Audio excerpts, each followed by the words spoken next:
Eu gostaria de tocar aqui nos aspectos sociais e políticos do que a gente, quer dizer, desse tipo de ajuste fiscal, no fundo, que está acontecendo. E a gente nunca entende o mundo, a gente nunca entende as coisas que estão acontecendo se a gente não reconstrói o passado, que faz com que o presente se apresente da forma como ele se faz. No fundo, o que a gente está montando aqui, o que a gente está sofrendo aqui entre nós, no fundo, é uma mudança abrupta do capitalismo nos últimos anos. Que mudança é essa? Rapidamente, né? Quer dizer, nós tínhamos um capitalismo onde a matriz industrial era muito mais importante. É um capitalismo que foi dominante, especialmente em 1945, 1975. Né? Era um capitalismo da social-democracia. Por quê? Porque era um capitalismo onde as classes capitalistas tinham lealdade nacional. Né? Ou seja, se você é um industrial, né, você tem interesse que a classe trabalhadora possa comprar os seus produtos. Você tem interesse que a sua sociedade se desenvolva a longo prazo. A sua empresa vai se aproveitar disso, etc, etc. Né? Esse tipo de capitalismo, que é o chamado acordo social democrata, né, vigorou e em vários desses países ele dava, quer dizer, eu próprio tive uma experiência em 1980, fui estudante num país como a Alemanha, não é isso? Você não via pobre nas ruas, né? Você não tinha pobreza nas ruas, né? Quer dizer, eu que era um leitor iniciante de Marx, eu disse assim, puxa vida, esse aqui é o paraíso comunista de Marx, né? O que mostra que existem formas de capitalismo que podem ser extremamente humanas, generosas, etc. Né? Todo mundo tinha educação da melhor qualidade, da infância ao doutorado. Né? E tinha acesso à saúde, né? Quer dizer, com os melhores médicos e tal. Né? O médico que era o presidente da Mercedes-Benz era o médico que poderia me atender também. Isso era capitalismo. Né? Também isso é uma forma possível de ter capitalismo. A partir da década de 1970, início da década de 80, começa a haver uma certa percepção de taxa decrescente de lucro. Né? Ou seja, especialmente pela força dos sindicatos. Né? Quer dizer, o que faz parte de um capitalismo que dá certo. Ou seja, você não pode concentrar riqueza em 1%, como a gente tem hoje. E tal, né? Isso foi visto, obviamente, quer dizer, desenvolveram-se políticas, né, para tentar aumentar a taxa de lucro. Aí você encontra as modificações na economia japonesa dos anos 80, o processo ficou conhecido como toyotismo, né? A invasão das indústrias automobilísticas em mercados europeus. Por quê? Porque você cortou o pessoal que supervisionava o chão de fábrica, né? Quer dizer, a partir de você ganhou os trabalhadores, você uniu, né, os trabalhadores, especialmente os japoneses, mas depois isso aconteceu em todos os outros países, a partir de que você vai contratar trabalhadores que não têm passado sindical, né, e criar uma espécie de unidade entre os fins da empresa com os fins dos trabalhadores. Mas a mudança mais importante foi que aconteceu a partir de Reagan e Margaret Thatcher, que é a chamada desregulação do mercado financeiro. Né? Desregulação, pessoal, é um eufemismo. Né? Quando você diz que é uma área que você não vai regular, significa que você está abdicando do controle sobre ela. Né?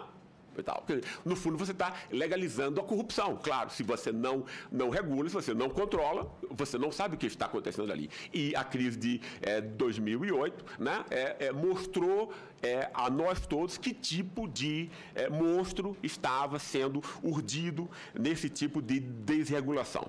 Essa desregulação é extremamente importante para o assunto que a gente está tratando aqui, porque a elite financeira, ela não tem a lealdade nacional que a elite industrial tinha, por seus próprios interesses. Né?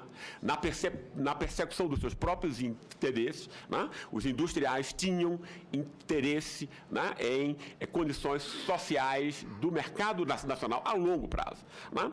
A elite financeira não tem isso. né? Ou seja, ela pode investir o seu lucro em outro mercado, né? Pouco, quer dizer, é pouco caso para esses investidores que o Brasil entre numa crise de 20, 30, 50 anos, mais miséria ainda, etc, etc. Quer dizer, eles podem só simplesmente mudar de país, quer dizer, fazer a rapina via juro, que é uma rapina nova, invisível para as pessoas ainda, que o debate político tem que torná-lo visível, é isso, né? As pessoas não sabem como elas são exploradas a partir dessa nova fase do capitalismo, e isso conta extremamente, né?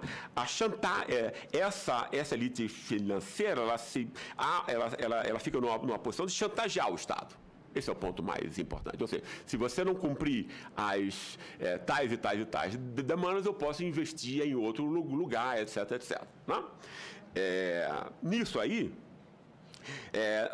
nós temos uma transformação fundamental, estrutural da forma do Estado e da forma de como a política é exercida, né? Passa-se de um Estado fiscal que cobra impostos e, a partir disso, ela pode, enfim, cumprir as suas funções sociais e políticas, para um Estado devedor, né? O que é esse ajuste fiscal, né? Quer dizer, é uma piada até, né?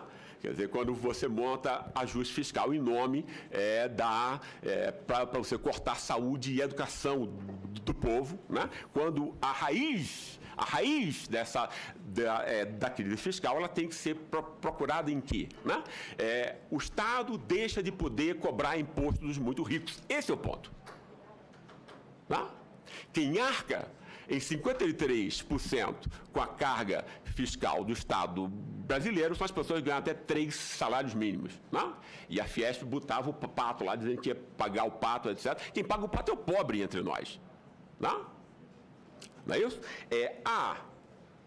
A crise fiscal, ela nasce quando, se você não cobra, quer dizer, e não cobra também porque existe o quê? Existe uma compra da política, uma compra do parlamento, em grande medida, obviamente, não é ele inteiro, por parte desses interesses. Existe o quê? Existe uma rearticulação da forma como a política passa a ser conduzida entre nós, que implica desprestígio do parlamento, que implica que os jornais e a imprensa passam a decidir as grandes questões políticas e que o parlamento passa a ser uma instância de retificação apenas.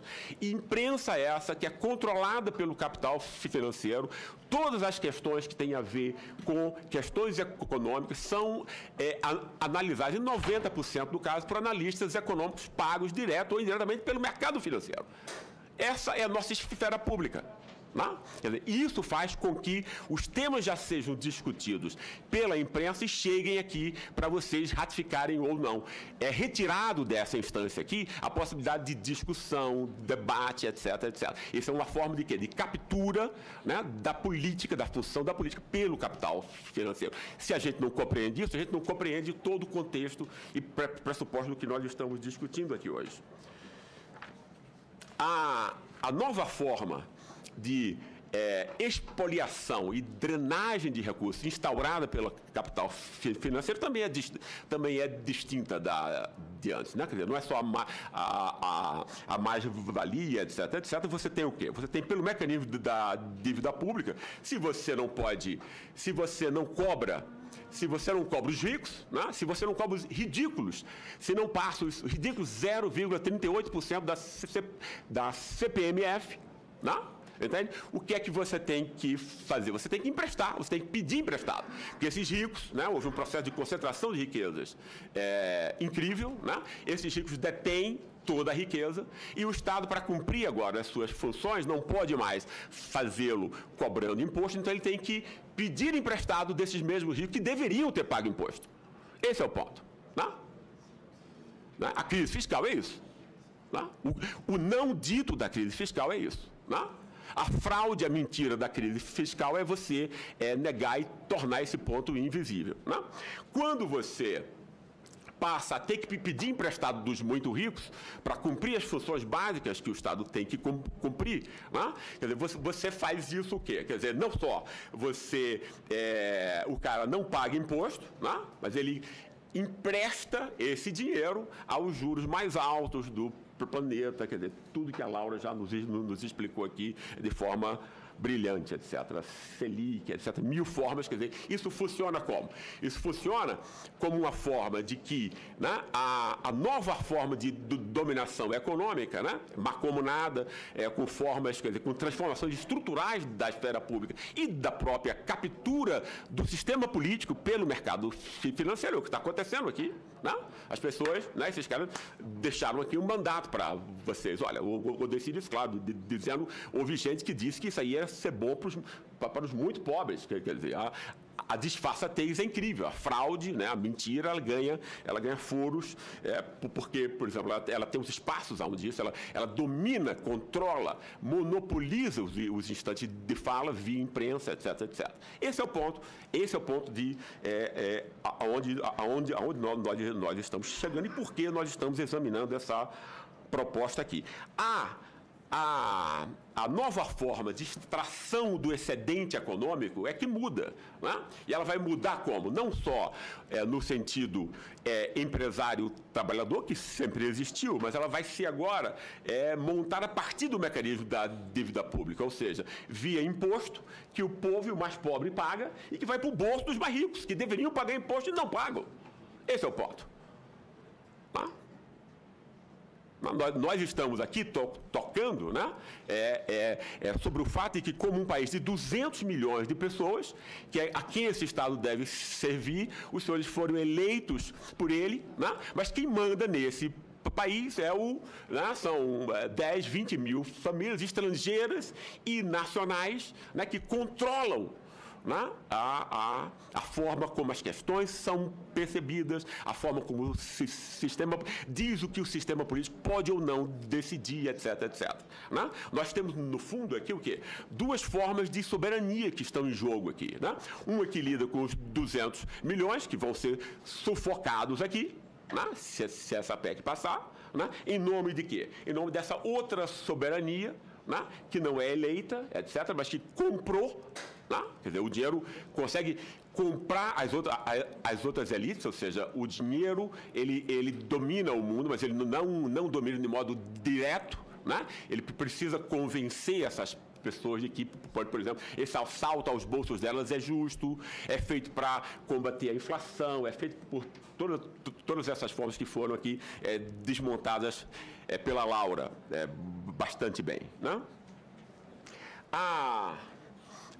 Eu acho que nós estamos tocando um instante histórico disso. Né? Um instante histórico em que essas duas soberanias, né, essas duas formas de Estado, né, estão em jogo, e essa aqui é uma reunião que só pode ser compreendida, tanto que a própria PEC não faz nenhum sentido exatamente pelos mecanismos que ela própria tenta criar, como mais uma vez a Laura ajudou a mostrar. O que está em jogo aqui é a captura da política brasileira, da sociedade brasileira, da reversão do pacto que foi instaurado em 1988, né? Também, eu acho, sobre o nascente Estado social entre nós. Cadê ele aqui? Onde houve o quê? Houve o fato de que você teve 40 milhões de pessoas que saíram da camada muito baixa, dos excluídos entre nós, né? E que passaram para a classe trabalhadora precária, ou seja, passaram a consumir, passaram a ter empregos formais, etc, etc. Essa é a única saída de um país como o nosso, onde 70% das pessoas não possuem privilégio algum, né, de ter alguma forma de crescimento efetivo e ascensão. Porque não foi um investimento apenas no consumo. Né? Foi um investimento que envolveu o quê? Acesso a capital cultural, a conhecimento. Né? Ou seja, passou-se, por exemplo, só para dar um dado, nas universidades de 3 milhões para 8 milhões de estudantes. Né? Ou seja, isso é um processo maciço, né? que está em risco agora, de qualificação dessa massa de pessoas que não tinham uso no mercado econômico. Por quê? Porque o mercado econômico só pode utilizar o trabalho de quem incorpora conhecimento. Né? Quem não incorpora conhecimento tem que vender a sua força de trabalho como um cavalo vende, ou seja, com uma tração muscular. Não é isso? A cozinheira que fica ali 7 horas no fogão, etc.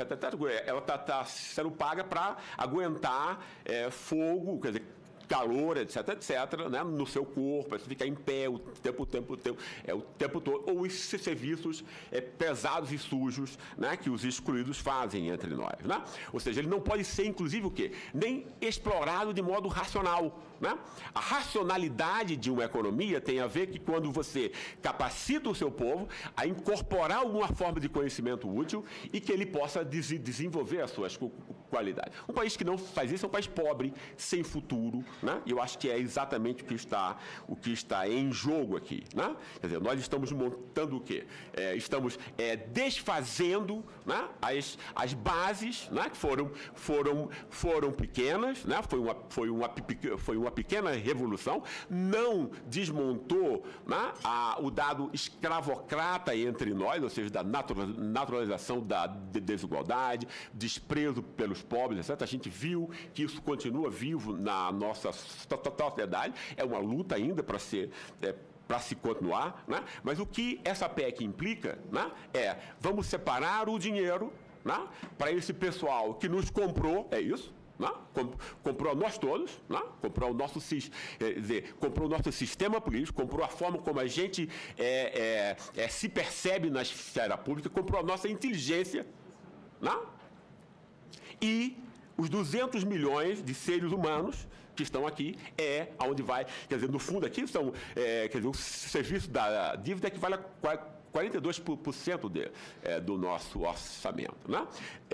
Educação e saúde juntos não chega a 8%, né? Mas a retração em cima da saúde e da educação, que é o único elemento, né? Quer dizer, que é um país pouquíssimo inteligente, eu diria. Quer dizer, você não vai ter, quer dizer, nós já temos uma situação extremamente precária nessas áreas, né? Precisaria de mais investimento, né? De aprofundamento disso, porque isso não é gasto, é investimento, né? Ou seja, isso é uma forma de você, quer dizer, como aconteceu efetivamente, em grande medida, o aumento do mercado interno entre nós teve isso, né? Quer dizer, o Brasil já teve, o Brasil foi montado como um país para 20%, né? Na década de 70, né? E ele era um país de 20% até o ano 2000, né? Ele era um país pobre, né? Sem perspectiva de crescimento, etc. Né? Todas as formas de construção de um futuro novo tinha a ver de que modo pegar esses 70% que foram tratados como subgente, né? E que propiciasse a entrada dessas pessoas, seja ao mercado, mas também a informação, a cultura, etc. Né? Esse processo vai ser abortado, obviamente. Esse é o jogo, esse é o intuito. Né?